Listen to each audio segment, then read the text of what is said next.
ஏங்க அழிகிறீங்க? உதயநிதி தான் துணை முதலமைச்சர். இப்ப துணை முதலமைச்சர் தேடுறதா சொல்றாங்க. சீனியரா ஒரு ஆளை தேடி வந்து எதிர்க்கட்சி தலைவரா. ஏங்க அப்ப துணை முதலமைச்சரா போடும்போது சீனியர் தேடி போட்டுக்கலாமே. துணை முதலமைச்சரா எதுக்கு ஒரு பையனை போட்டாங்க? ஏன்னா அப்ப பேச வேணாம், இப்ப பேசணும் இல்லையா? அதான் சொல்றேன். இன்னும் என்ன நீ பைத்தியக்காரன் நினைச்சிட்டு இருக்கல? எப்ப அண்ணன் காலியாவும் எப்ப தின்ன காலியாவும் பாக்குற கதையா இருக்கு இவங்க கதை. அதனால இந்த பகல் கனவு வேண்டாம், பல்லிழிக்க வேண்டாம். ஆட்சி மக்கள் முடிவுக்கு ஏற்ற ஆட்சி நடக்கட்டும். எங்க கூட்டணி கட்சி தாயா இன்னைக்கு இல்ல, தோத்துட்டாங்க உங்களை. கம்யூனிஸ்ட் போயிடுச்சு, முடிஞ்சு போச்சு. 2 கம்யூனிஸ்ட் போயிடுச்சு, முடிஞ்சு போச்சு. அவங்க என்ன ஸ்டேட்மெண்ட் கொடுத்தாங்க பிரஸ்லன்னு பாக்கலையா? நாங்க திமுக கூட்டணியில தான் தொடர்றோம், நாங்க உங்களுக்கு வெளியில இருந்து ஆதரவு கொடுக்குறோம். தப்பு வார்த்தை தப்பு. அவர் சொன்னது என்னன்னா, உங்க கட்சியை காப்பாற்ற நிலைமைக்கு கொண்டு வந்துட்டாங்க பாருங்க. அந்த ஆட்சி எப்படியா காப்பாற்ற முடிவு கொண்டு வந்துட்டாங்க பாருங்க. ஆக மொத்தம் நயவஞ்சகமும் நம்பிக்கை துரோகமும் இவங்களுக்கு கைவந்த கலை. இவங்களை நம்பாதீங்க, இவங்க கூட்டணி கட்சியை நம்பாதீங்க. பார்த்து ஜாக்கிரதையா. ஒரு ஆட்சின்றது ஒரு திரைப்படம் இல்லை. ஒரு திரைப்படம் ஃபெயிலியர் ஆயிடுச்சுன்னா அந்த ப்ரொடியூசர் மட்டும் தான் பிரச்சனை. ஆனா ஒரு ஆட்சி பிரச்சனை ஆயிடுச்சுன்னா ஒட்டுமொத்த நாட்டு மக்களுக்கு பிரச்சனை. யோசிச்சு முடிவு பண்ணணும். நாங்கள் வரும் காலங்களில் திமுகவை ஒழிப்பதற்கு எந்த ஸ்ட்ராட்டஜியும் எடுப்போம். அரசியல் எதுவும் நடக்கலாங்க, இன்னைக்கு நடக்கலாம், நாளைக்கு நடக்கலாம், இதுவரை நடக்கலாம். டைம் நிறைய இருக்கு. Wait and watch.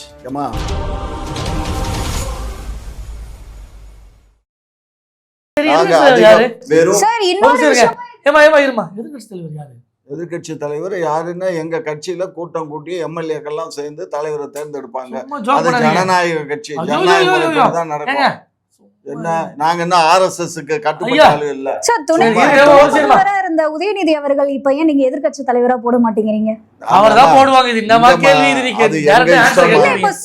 எங்க கட்சியில வந்து யாரும் கோளாறு மசூர் சொல்றதுக்கு உங்களை எல்லாம் யாரையும் கூப்பிடல. அது எங்க கட்சியில இருக்கக்கூடிய வெற்றி பெற்ற எங்களுடைய எம்எல்ஏக்களும் எங்களுடைய கட்சியினுடைய தலைவரும் முடிவு பண்ணுவாங்க. யார போட்டா நல்லா இருக்கு. நான் தான் முதலமைச்சரா இருக்கேன், எனக்கு இவரை கொடுங்க அவரை கொடுங்கன்னு கேட்கறதுக்கு ஏப்பா அது இல்லங்க. அந்த கதையை விட்டுருங்க. அந்த கதை கருத்து கொடுத்து கேட்டீங்களா? இப்போ என்ன எதிர்கட்சி தலைவர் என்ன பண்ண போறீங்க? அதெல்லாம் எங்க தலைமை முடிவு பண்ணும். கவலைப்படாதீங்க. நாங்க ஒருத்தர மாதிரி அவரு இவரு எவரா இருந்தா என்ன, எங்க கட்சி யார சொல்றதோ அவர் தான். ஆனா பூன்னு சொல்ல புய்ப்பம்னு சொல்லலாம். செந்தில் அந்த கதையா எப்படியும் ஸ்டாலின் தோத்துட்டாரு. அப்ப அவர் இல்ல, உதயநிதி ஜெயிச்சிருக்காரு. கொத்தடிமை கொண்டு தானே இது பெரிய கொத்தடிமை கொண்டு தானே இது பெரிய மாநகரம் பாக்குற மாதிரியும் பெரிய செயற்குழு பொதுக்குழு கட்சி தலைமை. ஏங்க அழிகிறீங்க? உதயநிதி தான் துணை முதலமைச்சர். இப்ப துணை முதலமைச்சர் ஜெயிச்சிருக்காரு. தேடுறதா சொல்றாங்க. சீனியரா ஒரு ஆளை தேடி வந்து எதிர்க்கட்சி தலைவரா. ஏங்க அப்ப துணை முதலமைச்சரா போடும்போது சீனியர் தேடி போட்டுக்கலாமே. துணை முதலமைச்சரா எதுக்கு ஒரு பையனை போட்டாங்க? ஏன்னா அப்ப பேச வேணாம், இப்ப பேசணும் இல்லையா? அதான் சொல்றேன். இன்னும் என்ன நீ பைத்தியக்காரன் நினைச்சிட்டு இருக்கல? அதுதான் வந்து இவங்களுக்கான பைத்தியக்காரன் தானே. கன்ஃபார்ம் தான். நீ இல்ல உன் கட்சி தனிப்பட்ட முறையில இல்ல, உன் கட்சி பைத்தியக்கார கட்சி.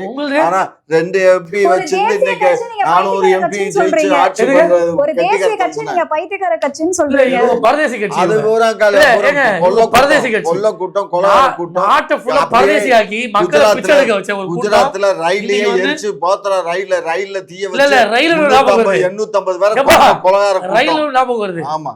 இப்பெல்லாம் டிடிஆர் ஒழுங்கா இல்லைன்னா வேலையை விட்டு எடுத்துடுறோம். ஏன்னு கேளுங்க, ஒரு டிடிஆர் ஒழுங்கா இருந்திருந்தாங்கன்னா ஒரு 50 வருஷத்துக்கு முன்னாடி ஒரு குடும்பம் வந்திருக்காது தமிழ்நாடு. ஆமா, தமிழ்நாடு ஒழுங்கா இருந்திருக்கும். டிடிஆர் சரியில்லாதனால வித்தவுட் டிக்கெட்ல வந்துட்டு இன்னைக்கு தமிழ்நாடை வித்தவுட் ஆக்கிட்டாங்க. ஒண்ணுமே இல்லாம தமிழ்நாடு நடுத்தருக்காக்கிய ஒரு கூட்டம். இன்னைக்கு எதிர்கட்சி யாரும் தெரியல. இன்னைக்கு மண்ணை கவிட்டாங்க. இன்னைக்கு முடிவுகள் ரொம்ப தரமட்டமா போயிடுச்சு. ஆட்சியில் இருந்த கட்சிக்கு பெரிய அளவில் அவப்பெயர்.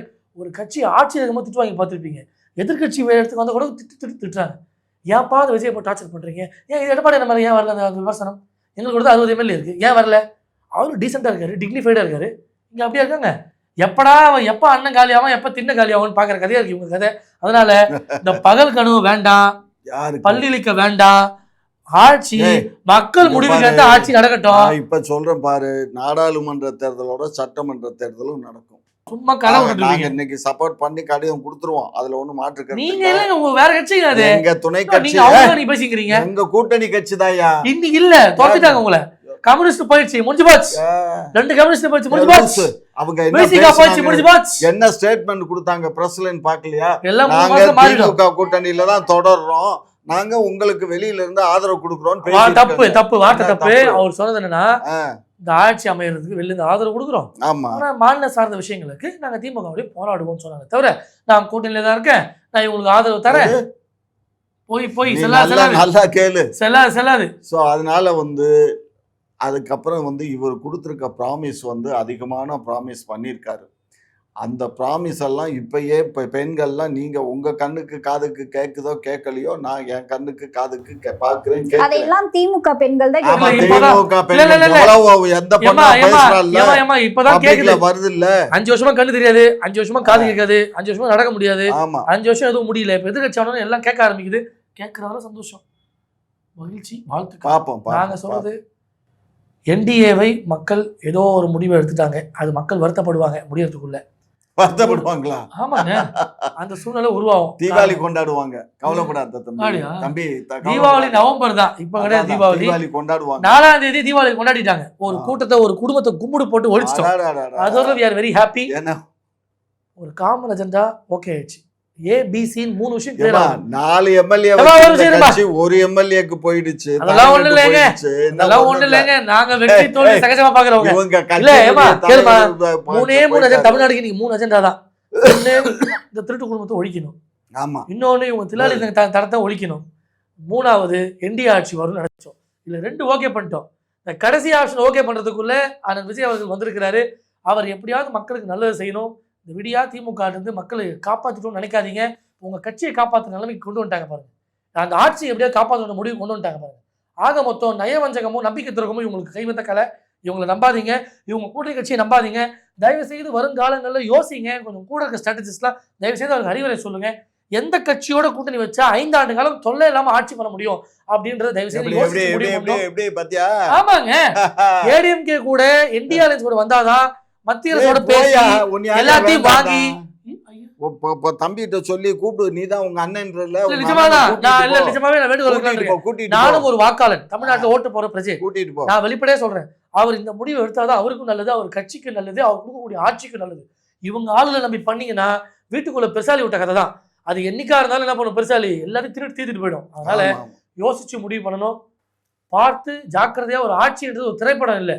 ஒரு திரைப்படம் ஃபெயிலியர் ஆயிடுச்சுன்னா அந்த ப்ரொடியூசர் மட்டும் தான் பிரச்சனை. ஆனா ஒரு ஆட்சி பிரச்சனை ஆயிடுச்சுன்னா ஒட்டுமொத்த நாட்டு மக்களுக்கு பிரச்சனை. யோசிச்சு முடிவு பண்ணணும். அதுவும் இந்த திருட்டு கூட்டத்தை எதிரில் நிற்கும் போது ரொம்ப யோசிக்கணும். திருட்டு பையன் சொன்னேன்னா பிச்சு என்ன நினைச்சிட்டு பேசிட்டு இருக்க? யாரு திருடன், எவன் திருடன்? கொள்ளக்கார பயிலுவோ இன்னைக்கு எத்தனை லட்சம் கோடி வச்சிருக்கான் கட்சி பணமே. என்ன உன் கட்சியில இருந்துச்சு?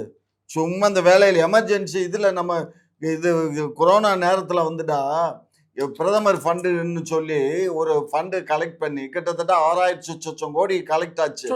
அந்த 6000 கோடியை கவர்மெண்ட் தானே இப்போ பிரதமர் பேர்ல ஒரு இதை ஆரம்பிச்சா அது கவர்மெண்ட்டுக்கு தான் சொந்தம். இது உங்களுக்கு தனிப்பட்ட ஃபண்டா? யார் சொன்னா? யார் சொன்னா? பார்லிமெண்ட்ல பேசி சுப்ரீம் கோர்ட்ல அமித்ஷா லாட்டரி 5000 கோடி வாங்குனீங்க, 500 கோடி வாங்குற அது டொனேஷன். அதே மாதிரி டொனேஷன் கட்சிக்கு நின்று வாங்கியிருக்கணும். நீ பிரதமர் நிதியில எதுக்கு வாங்கின? சும்மா இந்த கதையெல்லாம் விடக்கூடாது. மானங்கட்ட பயிலுவோம், மரியாதை இல்லாத பயிலுவோம், திருட்டு பயிலுவோம். இவனுங்க பேசுறானுங்க. போத்த ரயில்ல 850 பேரை ரயில்ல தீய வச்சு கொன்ன பயிலுவோம். கற்பிணி பெண்ணை கற்பழிச்ச களவாணி நாயிக. நீங்களுமே கர்ப்பிணி சமீப பெண்கள் பாதுகாப்பை பத்தி, பெண்கள் எப்படி சொல்றது, அவங்களுடைய முன்னேற்றத்தை பத்தி இந்த மூடர்கள் பேசலாமா? இந்த முட்டா கூட்டம் பேசலாமா? டைப் பண்ணி எடுத்து கொடுமா. அந்த மாநிலத்துல எவ்வளவு உங்க ஆட்சி நடக்கிற மாநிலங்கள் தமிழ்நாட்டுல நீ அங்க புடுங்க, இங்க இருந்து சரிக்காம அப்புறம் அங்க போற கதையை பேசுறது. அங்க நடக்குது ஊப்பியில 16000 பெண்கள் கற்பழிக்கப்பட்டிருக்காங்க. ஊப்பியில 16000 பெண்கள் கேட்டகரியா கொடுத்திருக்காங்க. அதாவது வயசானவங்க, மிடில் ஏஜ், சின்ன பிள்ளைங்க.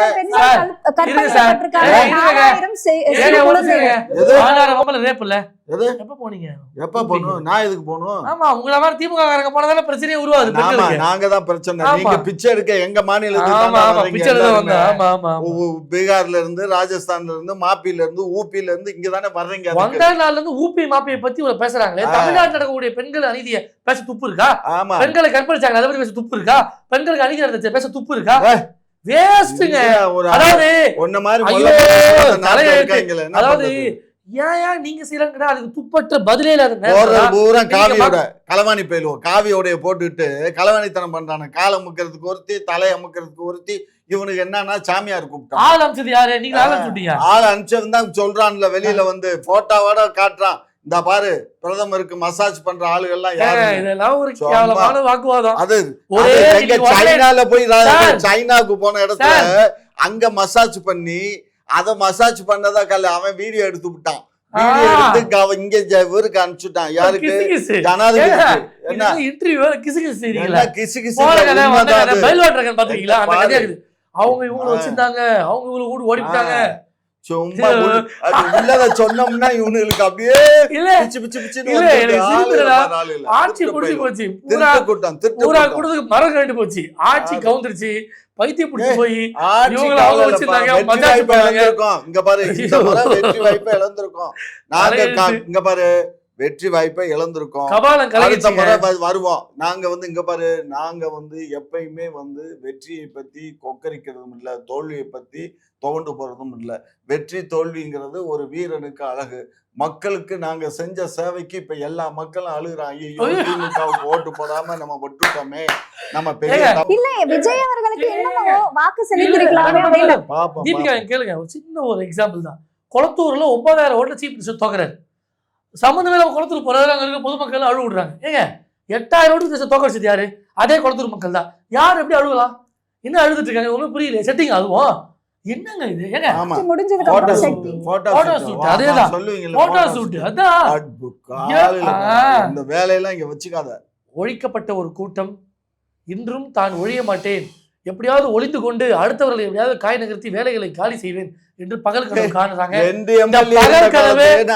பகல் கனவு பார்க்கக்கூடிய இந்த பச்சோந்தி கூட்டம் இன்னைக்கு மக்களுடைய எக்ஸ்போஸ் ஆயிட்டாங்க. மக்களுக்கு தெரியுது இன்னைக்கு விஜய் என்ன, அதாவது மீட்டிங் போட முடியாம சஃபர் பண்ணாரு, பர்மிஷன் கிடைக்காம சஃபர் பண்ணாரு, கரூர்ல போய் இன்சிடென்ட் நடந்துச்சு, இவங்களாலதான் அது பெரிய ஒரு காரணம். அவர்கள் தப்பு இருக்காங்க, இல்ல மறுக்கல. ஆனால் ஒரு கட்சி ஒரு வழக்கறிஞர் இருந்து நீ இந்த மாதிரி எல்லாம் பேச, ஒரு புது கட்சி ஆரம்பிச்சு எவ்வளவு பிரச்சனைகளை அவங்க ஃபேஸ் பண்ணியிருந்தாலும் இப்ப ஆட்சி அமைக்கக்கூடிய நிலைக்கு வந்த பிறகு கூட ஃபேஸ் பண்றதுக்கு முக்கிய காரணம், மூல காரணம் இந்த முட்டா கூட்டம் தான் அப்படின்றத பதிவு செய்து நல்ல ஆட்சி மலரும். என்டிஏ கூட்டணியோடு நீங்கள் ஒன்றிணையுங்கள், அதுதான் தமிழ்நாட்டுக்கும் நல்லது. போய் கால்ல விழுந்து கூப்பிடுனே, எங்களை பத்தி பேசுற?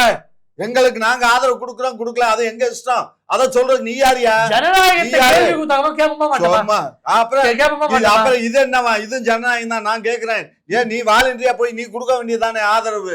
நான் கொடுக்குறேன்ப்பா இந்த லெட்டர் அப்படின்னு சொல்லி கொடுக்க வேண்டியதானே? இல்லங்க, அது ஒரு இல்லங்க, அது ஒரு முறையா போனோம். இதே சிறு சிறு கட்சி கிட்ட விஜய் தானே போறாரு முதல்ல. அவர் போன இடத்துல ஏன் கொடுக்குறீங்க தான் என்னோட கேள்வி. சுத்தி சுத்தி விடுறாரு. அதனால நாங்கள் வருங்காலங்களில் திமுகவை ஒழிப்பதற்கு எந்த ஸ்ட்ராட்டஜியும் எடுப்போம். அரசியல் எதுவும் நடக்கலாங்க, இன்னைக்கு நடக்கலாம், நாளைக்கு நடக்கலாம், எதுவும் நடக்கலாம். டைம் நிறைய இருக்கு, வெயிட் அண்ட் வாட்ச். ஏமா, திராவிட முன்னேற்ற கழகத்தை பொறுத்த மட்டும் தமிழ்நாடு மக்களும் நல்லாட்சி கொடுக்கணுங்கிறதா எங்களுடைய நோக்கம்.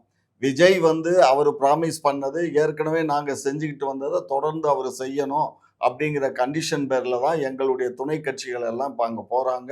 அவர் துணை முதலமைச்சர்னு திருமாவளவன் அவர்களை பற்றி பரப்புரை பண்றது அது தவறான செய்தி.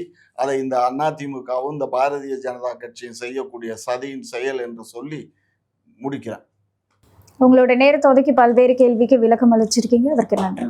குக்கு செய்தி நேயர்களுக்கு மிக்க நன்றி.